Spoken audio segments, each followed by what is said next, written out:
In my previous video, recall that we learned how the Wheatstone Bridge works, the working operation of a Wheatstone Bridge.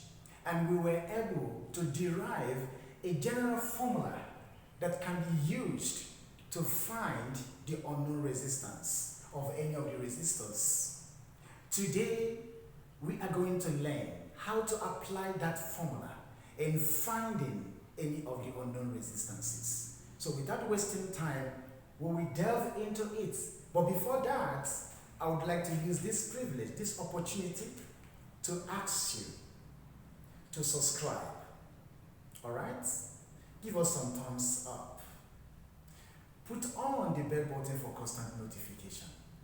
Share with your friends, networks, and students. Oh, lest I forget, my returning subscribers, you guys are amazing. And then my new subscribers, thank you for considering this channel as a place to be. Please join me. Thank you for all that. Let's look at that. We recall that we found, okay, let's begin from here. We found that R1 over R2 is equal to R3 all over R4 can be used, is a general formula that can be used to find any of the unknown resistances. That's what it means. And today, we are going to learn how to use this formula, to learn how to find R4, that is resistance 4, or the value of resistor 4, because it's unknown. We don't know the value of resistor 4. The values of resistance 1 is given as 4 ohms, resistance 2, 2 ohms, resistance 3, 3 ohms. Only resistance 4 has no value. We need to find it. All right? And that's what we're going to do. What do? We make resistance 4 the subject from this relation, right? We make it subject of this relation by saying R4 is equal to, what do? Cross multiplication, simple. Okay, R4 becomes the subject of this relation. What happens is that we then have R2 times R3 all over, so R1, okay? Good. Here, we have succeeded in making resistance 4 the subject of this relation. Then the next thing we're going to do is to take into consideration the various values, okay? The various values of R1, R2, and then R3, and substitute in this new relation accordingly. By the time we do that, we are halfway to finding the value of resistance 4. Once again, don't forget to subscribe. Give us some thumbs up, share with your friends, networks, and students. Put on the bell button for constant notification. Numerous contents like this will come your way. All right, let's move on. So the next thing we need to do, we bring out the information given in this diagram. That's the next thing. So the information here is that R1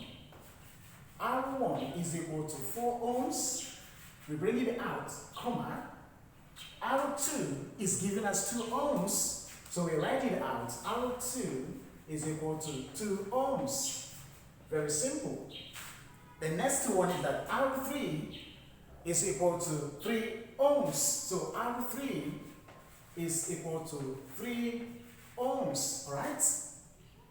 But something here tells us that R4 has no value. So R4 is unknown. R4 is unknown. So what do? Question mark. What do? We find it. That's what we're going to do. We find it. How do we find it? We substitute the various values given to this relation. So R4 becomes, R4 is equal to R2, all right? R2 times R3, okay, all all over R1. That's it.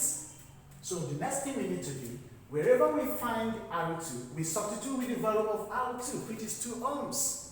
R3 goes with its value 3 ohms, and then R1 goes with its value 4 ohms. That's all.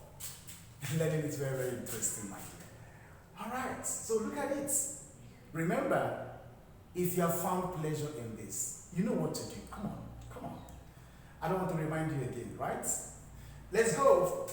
R4 is equal to R2 is 2 ohms. That is 2 times, get me chalk. That's 2 times. R3 is 3 ohms, that's 3. All over R1 is 4 ohms. Good, properly substituted. Values are properly substituted in the what? Relation given. That's this relation. So we can now find simple arithmetic, right? What do we do here? Equal to 2 times 3 is 6, right? All over 4. Let's hold it there. This is interesting, isn't it? 6 over 4. So let's simplify it further. If we do that, we have that R4 is equal to 2 can divide 6 and we have 3. 2 can divide 4, we have 2. That means we have 3 all over 2. We can still simplify further because it is still an improper fraction. We must make it proper fraction. And how do we do that? Then we take it into mixed fraction. That means 2 divided 3 is 1 whole number. 1 all over 2. Okay? Ohms. Okay? If you don't want it to be in a mixed fraction, you can as well change it into what? Decimal points. Alright? So how do we do that? It's very simple. 2 goes we have R4 is equal to 2 goes against 3. It can get 1, right? Points. Are you there? Remaining 1, right? Goes against 3, 1, remaining 1. 2 goes against 1, cannot we put points and put 0 here? It becomes 10. 2 goes against 10. Rather, 2 divide 10, alright? So we have 5. So we have 1.5 ohms. Answer. That's the answer. Come on. Done. Very simple. Thank you for watching up to this moment. Before we go, remember to subscribe. Give us some thumbs up. And then share with your friends, students, and networks. I must remind you, put on the bell button for constant notification because things like this will always come your way. Once again, thank you.